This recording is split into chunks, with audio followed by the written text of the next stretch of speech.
When I got accepted into the summer program, I wasn't sure what was going to happen, but I was pretty sure I wasn't going to be bored. I was super excited to go.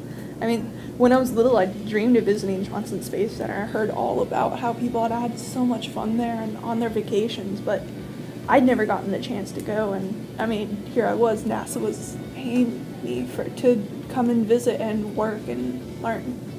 I felt ecstatic when I was accepted to Haas. I was excited to go to NASA as an organization that has made so much history and will never be forgotten as long as humans exist.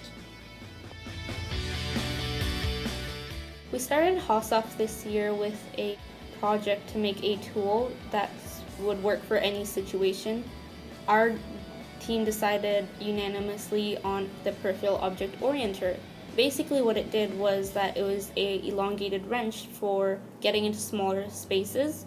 That way, if you were working on the ISS, let's say, and you needed to get to a screw that was loose, but you couldn't reach your hand in there, you could use a peripheral object orienter to slide it in to the smaller space, and it had different shapes for different possible sizes of the screw. On Monday, we met John Gruner, a planetary scientist who works at NASA. He talked to us about the future of space travel. I think the thing that stuck most in our minds during the week was the important law of rocket science. Mass equals money. The more things you put on your rocket, the more expensive it is to complete your objective.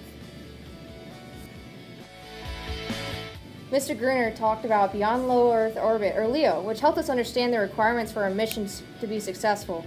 Mr. Gruner also helped us decide the parameters of our project as a group, making it easier to work together. On Monday, we had Cody Kelly come and speak to us about spacesuits. Everyone always admires spacesuits for their appearances, but never for the amount of time and effort put into them. It takes a year just to design them, and that's not even including the process of making them. Mr. Kelly's presentation really opened up my eyes to the effort put into keeping these astronauts alive. As well as the effort required in designing the suits, it was really interesting to see the amount of technology that was crammed into the suits, as well as the considerations for the environment they're meant to work on. I mean, we're designing them on Earth, but they're meant to work in hard vacuum and microgravity. That's not something that we can replicate here on Earth very easily. And so just seeing the different ways they have to design them to account for that was really cool.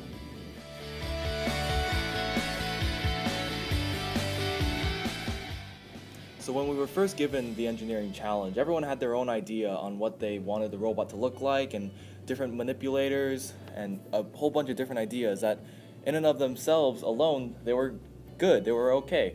But only by collaborating and conjoining these ideas into this one robot that we all worked together on could we create something that was great. Be it the caster wheel that one of us decided to tack on the end, or the upwards facing supersonic sensor that one of us suggested to give ourselves some control over the robot. Combining these ideas allowed us to create something that none of us alone could ever create.